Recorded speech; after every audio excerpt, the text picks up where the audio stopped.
이달 초 울산 중구의 한 다세대 주택. 하얀색 모자와 마스크로 얼굴을 가린 한 남성이 문 밖을 서성거리고 있습니다. 바로 옆 건물에 살고 있는 20대 후반의 남성 A씨입니다. 한동안 계단을 오르내리던 A씨는 아파트 3층으로 향하더니 한 집의 현관문을 거칠게 두드리기 시작했습니다. 집 안에 혼자 있던 20대 초반 여성 B씨는 공포에 휩싸였습니다. 저는 그때부터 울고 있었어요. 문을 두드리는 게 아니라 진짜 뭐라 해야 되지? 문을 그냥 부술랬거든요. 이게 집을 이렇게 두드릴 사람이 없는 택배분도 아니었고 약간 그렇게 오래 두드리면 누구라도 놀랄 거예요. 30분 가까이 참고 있던 B씨는 결국 경찰에 신고했고 A씨는 현행범으로 체포됐습니다. A씨는 체포 당시 지난해 12월부터 여자가 샤워하는 걸 봤다며 호기심이 생겨서 왔다는 취지로 진술한 것으로 전해졌습니다. A씨의 체포에 B씨는 가슴을 쓸어내렸지만 얼마 안 가 다시 극심한 불안에 시달렸습니다. 검찰이 A씨에게 기소유예 처분을 내렸기 때문입니다. 검찰은 A씨가 조현병 환자인 데다 실제 강압적인 행동도 발생하지 않았기에 주거침입 혐의만 적용했다고 B씨 측에 알린 것으로 전해졌습니다. 읽어드릴게요. 정신병력이 너무 심해가지고 지금 병원에 입원 치료받고 있거든요. 그런 환자를 우리가 계속 어떻게 처벌해봤자 의미가 없잖아요. 그래서 부모한테 교육을 하고 관리감독, 경고하고 그렇게 사건을 기소유예로 아마 지금 결재로 올라가는 것 같아요. 하지만 B씨는 A씨가 아파트 안으로 몰래 들어오는 모습이 포착됐고 증거를 남기지 않으려는 듯 장갑까지 끼고 있는 모습이었는데도 피해자 조사 한 차례 없이 사실상의 면죄부를 준 건 부당하다고 주장했습니다. 우리가 말을 그렇게 했는데 샤워하는 걸 보고 어떻게 해보려고 하다니 솔직히 어떻게 해보려고 한번 해보겠다는 거잖아요. 경찰은 저보고 사설경호 쓰라는데 무슨 그게 맞나? 심지어 A씨의 부모는 사건 처리 과정에서 애가 눈이 있는데 샤워를 하는 모습이 보이면 눈길이 가지 않겠냐는 식의 태도까지 보인 것으로 전해졌습니다. B씨는 이 같은 사연을 적어 인터넷 커뮤니티 등에 올렸는데 누리꾼들은 해를 입을 수도 있으니 빨리 이사가라거나 누구 하나 죽어야 또 움직일 거냐며 수사기관을 비판하고 있습니다. 헤드셋을 낀 남성이 휴대전화를 현관 가까이에 갖다 댑니다. 새벽 1시가 넘은 시간, 5분 넘게 같은 자세로 집안에서 나는 소리를 엿듣습니다. 남성의 정체는 2년 넘게 이웃인 줄로만 알았던 옆집에 사는 40대 남성이었습니다. 아내는 물론 두 아이까지 있는 이 남성은 피해자가 퇴근한 밤 9시쯤부터 새벽 3, 4시 사이 매일같이 찾아와 소리를 엿듣고 녹음했습니다. 뭐 하는 거냐가 물었더니 성적인 문제 때문에 그랬다며 문제 삼지 말아달라는 답변이 돌아왔습니다.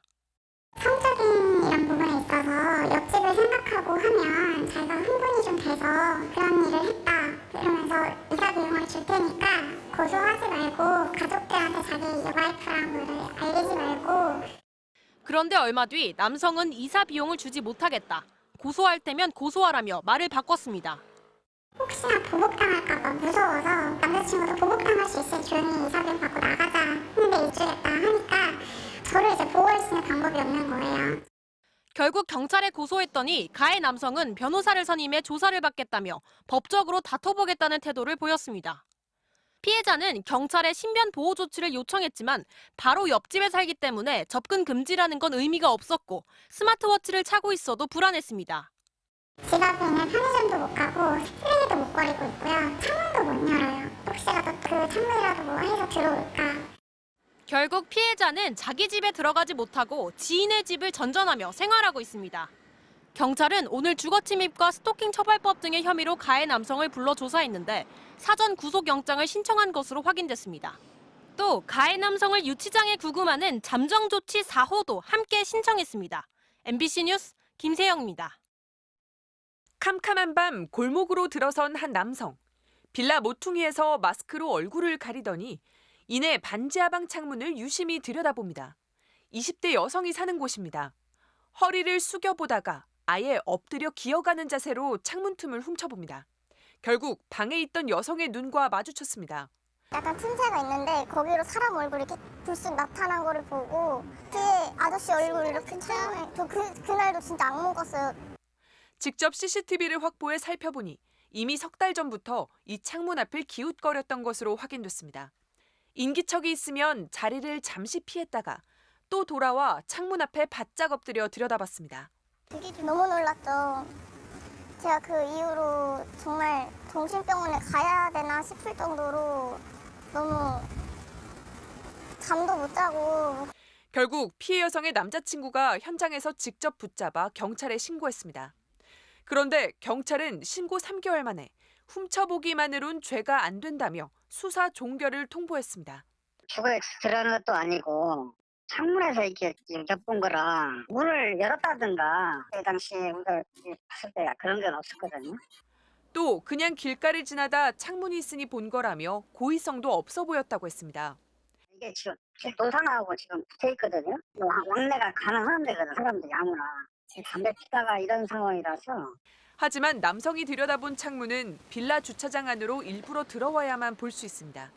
아무것도 해줄 수 없다는 경찰의 반응에 되레 보복을 당하는 건 아닌지 하루하루 불안을 겪었던 피해 여성은 결국 다른 지역으로 이사를 했습니다. 일부러 이사 갈 때도 고층으로 알아봤어요. 그냥 내가 피해서 살아야 되는구나. 그냥 저 혼자 피하고 살면 나 혼자 조심하고 그러면은 되지 하면서 그냥 포기하게 돼요, 점점. MBC 뉴스 윤정혜입니다.